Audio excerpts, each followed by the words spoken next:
Next, let's talk about one of the biggest things that take money from you in your retirement. And what I mean by that is it's probably your biggest business partner in your retirement. I'm not talking about your spouse or your significant other. I'm talking about the IRS. If you're like most of the folks we see, you've saved a lot of money for your retirement, and you probably have saved it in some sort of company-sponsored plan. Now, that could be a 401k, that could be a traditional IRA, maybe if you're a teacher, it might have been a 403b. But are you aware that the IRS and the federal government own a piece of that account?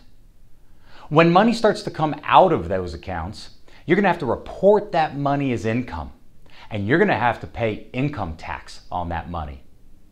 Now, there are some things that force us to do this in retirement, different ages when that happens.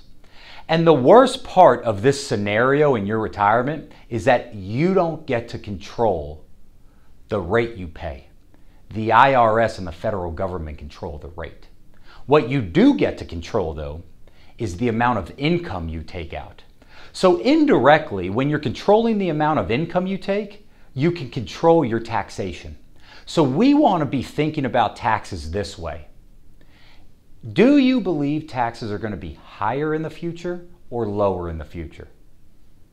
If you said higher in the future, then we need to make sure we have a plan to pay taxes today at what we think lower rates would be than just waiting into the future and letting our biggest business partner, the IRS, tell us how much to take out, and I guess more importantly, how much tax we're going to owe.